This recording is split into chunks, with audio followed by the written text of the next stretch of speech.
లక్ష్మణ్ అని అన్నాడు ఆయన. మరి నేనేం చెప్తాను, ఆయనే చెప్పాడు కదా.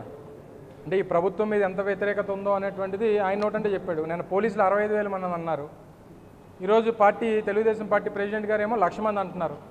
అంటే మీరు తీసుకున్నటువంటి ప్రజా వ్యతిరేక నిర్ణయాల మీద ఎంత పెద్ద ఎత్తున ప్రజల్లో స్పందన వస్తుందో అనేటువంటి దానికి వారు చెప్పినటువంటి మాటలు. మేమైతే ఈరోజు వరకు మా పార్టీ నాయకులు కానీ ఎవ్వరం కూడా గడిచినటువంటి 5-6 రోజులుగా ఈ ప్రోగ్రాం కన్ఫర్మ్ అయిన దగ్గర నుంచి ఈ కార్యక్రమానికి ఎంతమంది వస్తారు, ఎంతమంది హాజరవుతారు, లేదా ఎంతమందిని మొబిలైజ్ చేస్తున్నాం అనేటువంటిది ఏ రోజు చెప్పలేదు మేము. జగన్మోహన్ రెడ్డి గారి పర్యటన ఉంది, ఈ మార్గంలో వారు వెళ్తారు, వారు ఆ కార్యక్రమానికి హాజరవుతారు అనేటువంటి చెప్తున్నాం తప్ప 100 మంది వస్తారు, 1000 మంది వస్తారు, 1,00,000 మంది వస్తారని మేము ఎప్పుడు చెప్పలే. వారు పోలీస్ డిపార్ట్మెంట్ ఏమో 65,000 మంది వస్తారని చెప్పి నిన్న చెప్పారు. ఇంకా నేరుగా ఈ రాష్ట్ర పార్టీ తెలుగుదేశం పార్టీ అధ్యక్షుడు ఏమో 1,00,000 మంది వస్తారని చెప్పి చెప్తున్నాడు. ఇప్పటికన్నా మీరు కళ్ళు తెరవండి. మీ ప్రభుత్వం మీద ఎంత వ్యతిరేకత ఉందో అనేటువంటి దానికి వారు చెప్పినటువంటి ఫిగర్ ఒక ఉదాహరణ. మీరు ఎంత రెస్ట్రిక్ట్ చేయాలని చెప్పి చూస్తే ప్రజల్లో అంత తిరుగుబాటు వస్తుంది. మీరు ఎన్ని ఆంక్షలు పెట్టాలని చెప్పి చూస్తే అంత పెద్ద ఎత్తున ప్రజలు హాజరయ్యేటువంటి దానికి అవకాశం ఉంటుంది. ఎంత అడ్డుకుంటే మనం చూసాం, చరిత్రలు చూసాం. ఎంత అడ్డంకులు సృష్టించాలనో, ఎన్ని రెస్ట్రిక్షన్స్ పెట్టాలనో, ఎంత ఇబ్బందులు పెట్టాలని చెప్పి చూస్తే ప్రజల్లో అంత తిరుగుబాటు వస్తుంది. ఇందాక మేడం గారు చెప్పారు, ఇప్పటికీ అన్ని వర్గాలు కూడా రోడ్డు ఎక్కిపోయినాయి. అసలు వీరు నిన్న మధ్యాహ్నం ఏమో పర్మిషన్ లేదన్నారు, మళ్ళీ నైట్కి వచ్చేసరికి పర్మిషన్ ఉందన్నారు, ఆల్టర్నేట్ రూట్ అన్నారు. ఇదంతా చూస్తుంటే గడిచినటువంటి 2-3 రోజులుగా రాష్ట్రంలో తెలుగుదేశం పార్టీ చేసినటువంటి లిక్కర్ స్కామ్ని డైవర్ట్ చేయడానికి ఇదంతా హడావిడి చేస్తున్నట్టుగా కనబడుతుంది నాకైతే. అంటే పర్మిషన్ ఇవ్వాలని నేను మధ్యాహ్నం ఇచ్చేయచ్చు కదా, మేము ఎవరో మాట్లాడకపోతే మా పనులు మేము చూసుకునే వాళ్ళం కదా.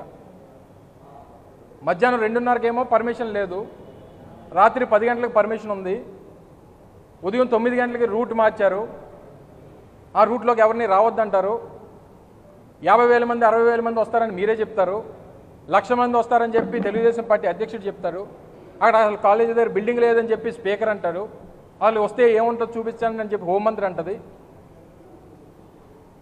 ఇన్ని చెప్తా ఉన్నారు, దేనికి అసలు ఎంత రాద్ధాంతం సృష్టిస్తారని చెప్పి ఒకసారి ఆలోచన చేస్తే అసలు ఈరోజు రాష్ట్రంలో గడిచినటువంటి 15 నెలలుగా జరిగినటువంటి లిక్కర్ స్కామ్ మాకున్నటువంటి సమాచారం మేరకు నెలకి 1,000 కోట్ల రూపాయలు ఇందులో ఈ కూటమి ప్రభుత్వం అక్రమంగా సంపాదించింది అనేటువంటిది మాకున్నటువంటి సమాచారం. అంటే 15 మాసాల్లో 15,000 కోట్ల రూపాయలు ప్రజాధనాన్ని, ప్రజల ఆరోగ్యాన్ని పరంగా పెట్టి సంపాదించినటువంటి వాస్తవాలు బయటపడతా ఉన్నాయి. అది కేవలం తెలుగుదేశం పార్టీ నాయకులే పూర్తి స్థాయిలో ఇన్వాల్వ్ అయ్యి ఉన్నారనేటువంటిది వారి పార్టీ యాక్సెప్ట్ చేసింది.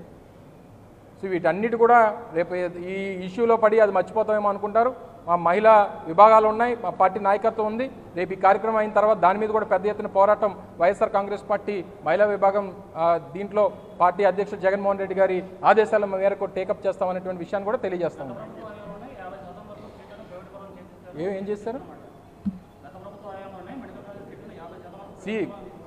ఆ రోజు ఉన్నటువంటి విన్నమ్మా, అన్ని కేటగిరీ సీట్స్ అన్నీ ఉంటాయి. మేడం గారికి క్లారిటీ ఇస్తారు దాని మీద. ఆ రోజు మేము పెట్టినటువంటి ప్రోగ్రామ్ ఏంటంటే ఆ కాలేజెస్ని రన్ చేయాలి, ఆ టీచింగ్ హాస్పిటల్స్ రన్ చేయాలని. అంటే మేము పెట్టినటువంటి దాంట్లో ఏవైతే ఎన్ఆర్ఐ కోటా సీట్స్ కానీ లేకపోతే మిగిలినటువంటి పర్సెంటేజ్ ఆఫ్ సీట్స్ కానీ మేము ఆ కాలేజ్ మీద పెట్టడానికి పెడతాం. రేపు ప్రైవేట్ వాడు వస్తే కాలేజ్ మీద డబ్బులు వచ్చి పెడతాడా? ఆ టీచింగ్ హాస్పిటల్స్ ఏమన్నా వైద్యం ఫ్రీగా చేస్తాడా?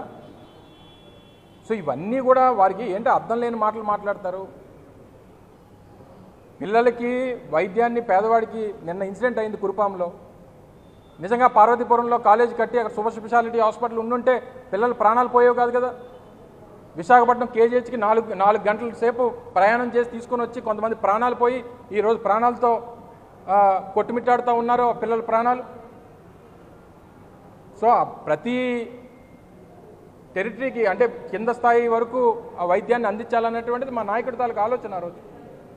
సో లేనిపోయినటువంటి ఆరోపణలు చేసి దాని నుంచి తప్పించుకోవాలనేటువంటి ప్రయత్నం చేయకండి. దీని మీద పెద్ద ఎత్తున దేశవ్యాప్తంగా చర్చ జరుగుతూ ఉంది. అందుకనే ఇంత పెద్ద ఇష్యూ అయింది, ప్రజల్లో తిరుగుబాటు వస్తుంది. రేపు జగన్మోహన్ రెడ్డి గారి పర్యటనకి అందరినీ ఆహ్వానిస్తూ ఉన్నాం, అందరినీ రమ్మంటా ఉన్నాం, అందరినీ సంఘీభావం తెలియజేయమని చెప్పి మరొకసారి మీ ద్వారా ఈ సందర్భంగా కోరుతా ఉన్నాం.